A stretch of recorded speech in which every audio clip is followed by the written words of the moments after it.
So we are on our way to see ForwardHealth. What they do is really interesting. They're a messaging business, but it's really focused on the medical side, medical professionals and healthcare side of things. So I'm really curious to understand the difference of that connectivity solution and have a chat with their founder.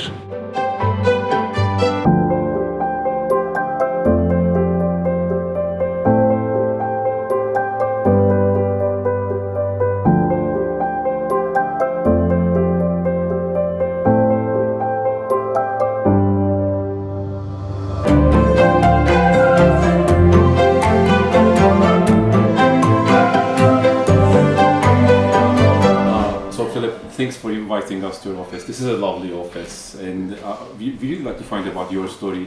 So can you introduce yourself and your value to users to start with? Absolutely, I'd love to. So I'm 1/3 of the founding trio.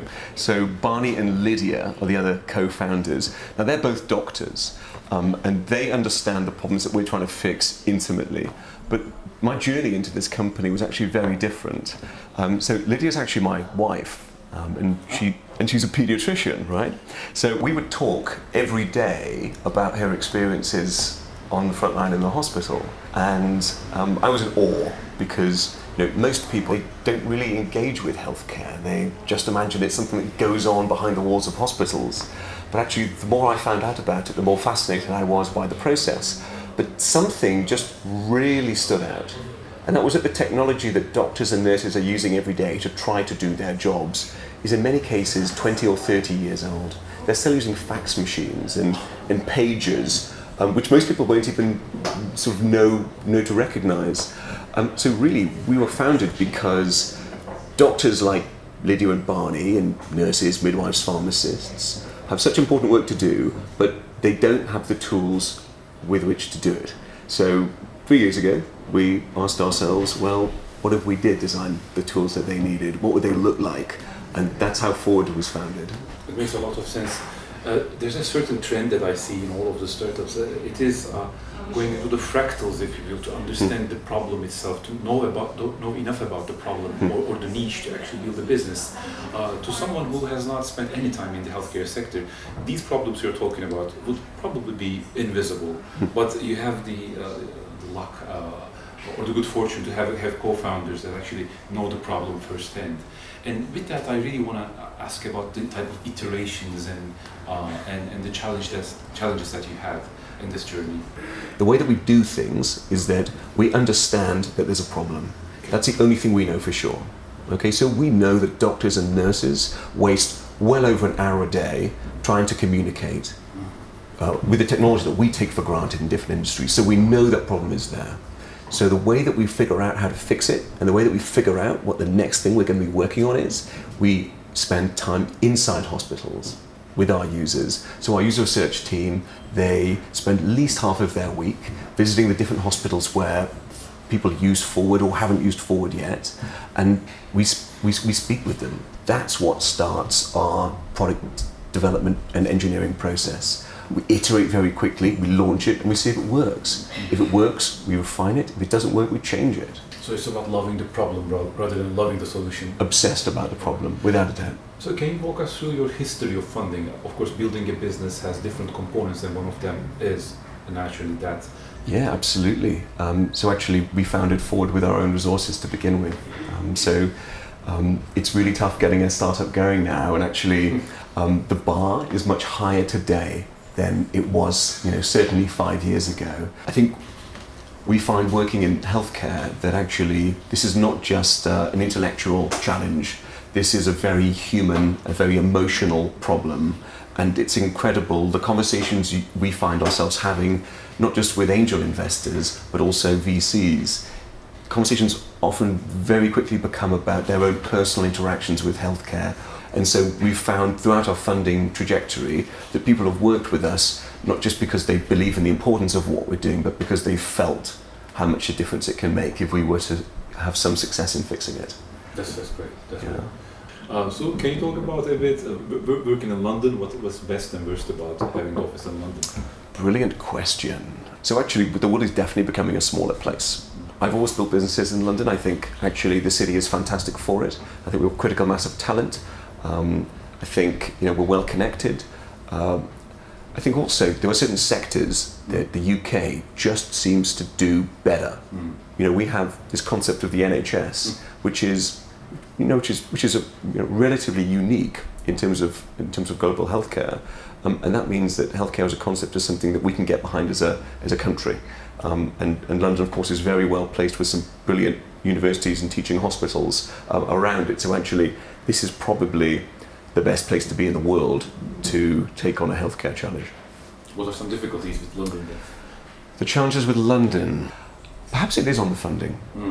I think we have a different type of VC conversation in Europe versus the type of VC conversation we have, it's a bit, say, in the US. How is that different? Is there an easy way to characterize that? So maybe this is the double-edged blade, actually, of like fintech companies in a sense. They're very quantifiable. You can really count your progress. Some challenges, especially certainly healthcare, but potentially energy, sustainable food. We're moving into some of the really big challenges for humanity, and I think the time to be able to point out brilliant unit economics, for a company to get out of that seed towards Series A phase, I think those type of businesses require some very courageous, very visionary thinking, and we have just naturally had some really fantastic conversations with VCs around the world on that. So I don't know if it's just a matter of risk appetite or it's a matter of vision. But actually, I think genuinely, so when it comes to sort of Series A, Series B for truly visionary businesses, I think we find ourselves speaking to certainly UK VCs and London VCs. There were some brilliant ones, but we also find ourselves speaking to VCs around the world as well. Okay. So can you talk us through your people side of growth? So my view on this really is that you can't invest in the people and talent function within a business soon enough. When businesses realise that they need to invest in people, it's often because of a symptom of not being able to attract the right talent, or for whatever reason the culture not being where they hoped it would be, or not being able to retain people who they think the business needs. And I think when you get to that point, it really is not too late. But what it says is that actually the time to invest in that part of the business was probably 6 or 9 or even 12 months ago. Your ability to succeed absolutely begins and ends with the quality of your team. And we just find that we can hire better people who are better suited to working together and building a stronger, more cohesive company. And I think that comes as a direct result of investing in strong people and talent in-house early.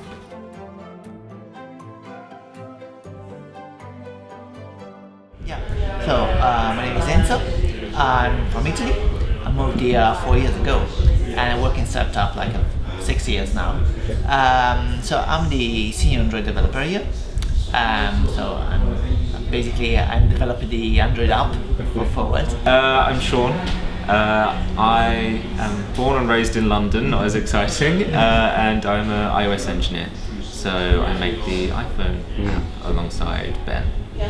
So how would you describe working here to, let's say a close friend of yours asks, how's life at Forward? How would you describe the environment here? One thing that is quite different compared to other work cultures is that here we embrace failure. We're human after all, and humans, we make mistakes, we don't get things right first time, and we embrace that. We embrace the learning opportunities that come from that. So thinking about the future of this business and the growth ahead, what do you think is one area of improvement and work that the company needs to get better at? I think that we started with the right foot. So we're building an app with the users in mind. So from the bottom up. Usually the apps they're going, especially in the NHS and the healthcare, are like a top bottom. Someone in the big office decided to use this app or this technology and tells to everyone else to basically use it. And usually the user hated it because they are not built from their own needs, and they stop using it, or they're using it the wrong way, and basically they just like defy the purpose. We started from the bottom, and we listen the users with a lot of prototyping, user research. So we started from the bottom, and we have to keep on getting better on this. So keep on listening to the users and trying to have more users on board, so we can listen more and understand more their needs. So what should the people possibly watching this now and thinking about the idea of potentially joining the team one day know about the business? I think it's a two-way conversation. Okay, so we have ideas about what we need in terms of skill sets and ideas in terms of who we get on really well with in terms of people. So we know what we want to achieve. Okay, we know our problem really, really well, and we're getting to know it better every day. But we genuinely put a lot of responsibility on every member of the team to deliver. We're pretty flexible in terms of how people work with the company. All we ask is that people do their best work. And part of that is not being happy with things that are suboptimal, and not being happy with things that aren't working. We're fortunate enough to be sort of quite compact still, so there's 26 of us now, and although we'll be growing sort of a little bit bigger over the next few months, I think people just generally have to feel like they can do their best work here. So I think it's an absolutely vital thing to have the culture that you do not feel threatened by the person sitting next to you, so that you have the space to essentially make mistakes and learn from that. Would you agree with that? And if not, so I would like to have your thoughts on that. I totally agree with that. Look, hey, the thing is, even the most successful companies in the world defined by failure throughout their entire journey. It's the failures, it's the mistakes and the experiments that enable those companies to be successful. We've become a better company for it. So I don't know, just like anybody who's not, keen to create a fail-safe culture, I really think needs to readdress that. It seems a big part of that is, of course, building a business is a very complex thing. A big part of that is people and problems. But another huge part of that is the tech solutions, right? The software as a service type of that library of products that a business uses to actually stand on its feet. Right. So what are some tools that you depend on as a business? Actually, there's a couple of screens in this office, but we use Data Studio heavily. So we talk a lot about experimentation. Well, experimentation is great, as long as you know what you're experimenting. Exactly. As long as you can define your experiment. So as long as you can, benchmark where you started and then measure where you ended up, and then whether or not your experiment was a good one. Because so often we're dealing with intangible, subjective events in startup that it becomes quite difficult to genuinely know where the signal is versus the noise. So we use Data Studio heavily.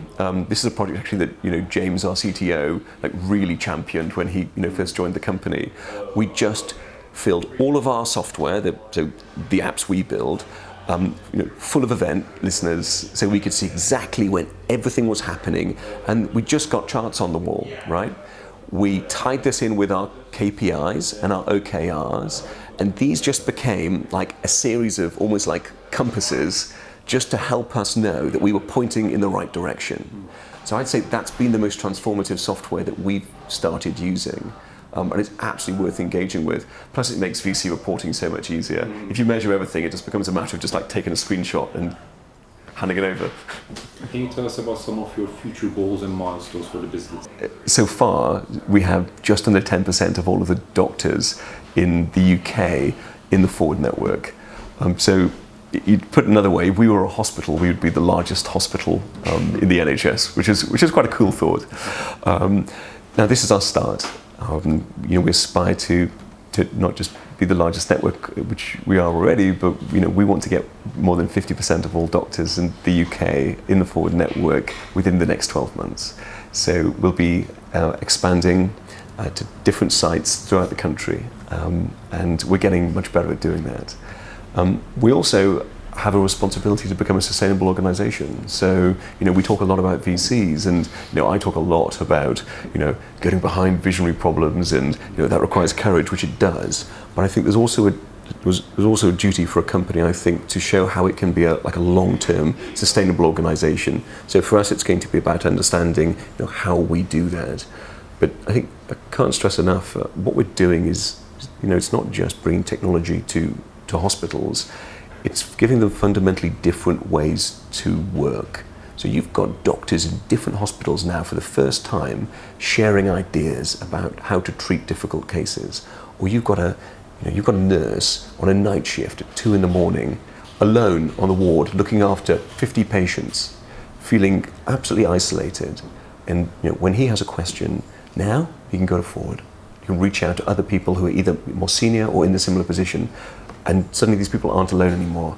So when you start to tear down the idea of what a hospital is in terms of physical bricks and mortar walls, you start to rebuild this idea of healthcare as a network where actually people are connected no matter where they are. And rebuild it fit to the age we're in. Absolutely right. The NHS is 71 years old, which in human terms is pretty old. So it's absolutely time to rebuild it. Fantastic. I mean, this has been a delight to have this conversation. Is there anything you'd like to add? I've just really enjoyed it. Actually, I think your questions are absolutely on point, and it's always nice actually to be, I think, encouraged to sort of perhaps think about some of these questions a little bit more, because I perhaps don't reflect enough. I think why we're fortunate to be in London, for example, but. We should absolutely continue the conversation whenever we get the chance. I think ForwardHealth is on a real good trajectory, real good path, and I'm personally excited to see its growth in the future. So thanks for being a part of the show. It's been an absolute pleasure. Thank you. Thank you.